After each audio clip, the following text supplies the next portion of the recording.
Hello, welcome. I am going to go over the wider scale, kind of zoomed out imagery, messages, understandings of the ascension energies that are coming. I'll split it up into the rest of this year, 2025, and 2026, 2027. This is, again, this broader overview. If we want to go more into depth with certain areas, we can totally do that.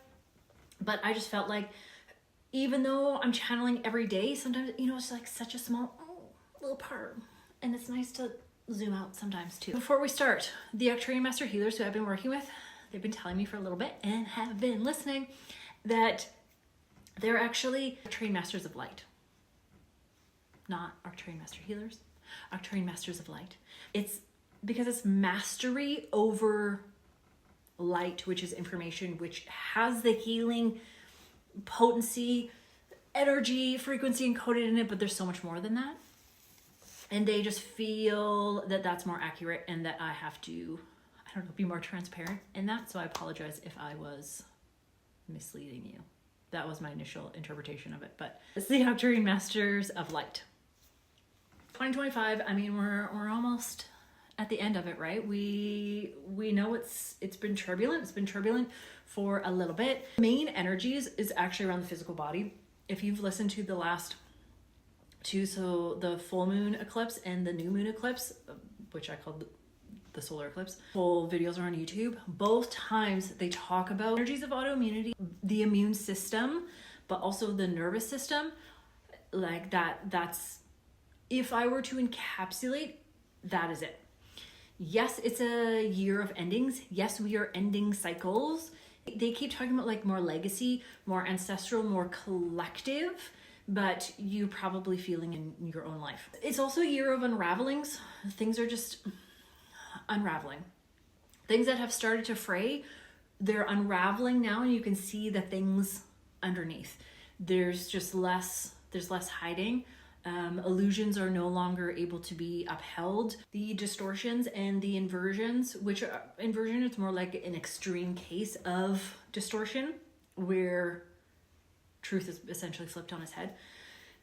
We're just seeing that more, or being able to see through that more. And part of that relates back to the physical body, understanding that although so much of this awakening that's happened, like the physical body is still so important, and that having the nervous system is the container that allows this full ascension to happen, that our physical body gets discarded in the ascension process. It doesn't. As our physical body is being supported, our nervous system is grounding. What we're seeing is an expansion of our dormant awareness. And then this also goes to Three Eye Atlas, where there is this collective belief that something outside of us is bringing in a new consciousness, which is activating me. It's not how it happens. What's happening outside is just a reflection of what's happening in. It's dormant codes within you that are actually coming online. And that could have happened with or without Three Eye Atlas or anything else in space. But to have that reflection is sometimes nice, necessary, a catalyst to give yourself permission. As these dormant codes are coming online, there is kind of this resurgence of the witch wound, which is something that I'm working on with you guys collectively on October 7th. If you come to the virtual circle, October 7th, 7 p.m. It's because of this wider healing. It's because of this ancestral clearing that has been happening, that's been drudging up in preparation for what's going to be coming in 2026, 2027. We have to clear this persecution wound, this fear that if I express myself fully, then I will be hurt or silenced. My family will be hurt. The discord, the distrust between women, throwing someone under the bus in order to save your own family. Those things were inherited in order to keep us safe. They were a traumatized learning that kept us safe. Be the good girl, be quiet, don't practice those things, don't be fully seen, because it keeps you safe, it keeps you alive, and it keeps you out of being tortured. We need to heal that on a collective level. It is ingrained in us through all channels. The collective memory, it's held in ancestrally and on a soul lineage. That can't be bypassed. It can't. So whether you're doing it alone or you feel like you need support, come to the Healing the Witch Wound on October 7th. Because that clearing allows for acceptance of self, a full acceptance of self. And then we get into 2026, which in some ways I see it as a shadow, but like healing the shadow. So what we're starting now with Healing the Witch Wound, with supporting the nervous system, it's also allowing us to go deeper into the shadow a bit, like our unconscious psyche, the collective unconsciousness, because there's a lot more that needs to be healed, a lot more stuff that needs to come to light. Split in consciousness, as I've mentioned before, I feel has already happened, but we will see it come more into like that realization, like parallel realities running side by side. I feel that will become more and more apparent, especially as we heal more and more of the shadow. These waves of awakening that are happening that I talked about the other day, a lot of us were initiated in that in March of this year.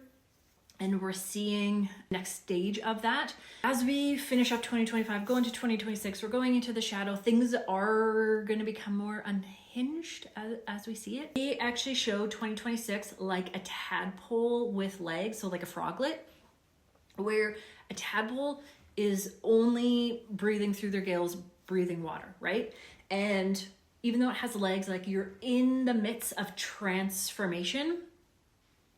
Not quite the frog, you're still aquatic, but you can't quite breathe oxygen. This idea of water, air, what you can breathe, what the I don't know if metamorphosis is the right word, the change from tadpole into frog, it's an important metaphor they really want me to express. Water, air, like that's quite a shift in, reality that you're living in when you go from breathing water through your gills, and then as you become a frog and you get your legs and you have your lungs, you're receiving oxygen in a different way. And then fascinating. Amphibians are so fascinating. But that energy, like there's a lot of breakthroughs. So 2026, a lot of breakthroughs, a lot of transformation. It's that all that nervous system in that like setting the stage in 2025 allows for things to land. So 2026 feels like a transitionary year, but it's not, but there's still a lot that's going to be happening. And one of the things that I'm being shown is actually in third energy center. There's a pretty big expansion that's happening there. 2024, you can look back at my stuff. 2024, I talked about the second energy center, and it was healing or starting to heal the inversions in the second energy center. 2025, it's the whole nervous system supporting the physical body. 2026, we're in the third energy center and the expansion of our power, our personal power. Then we get into 2027, see most things land. That's when things really come together.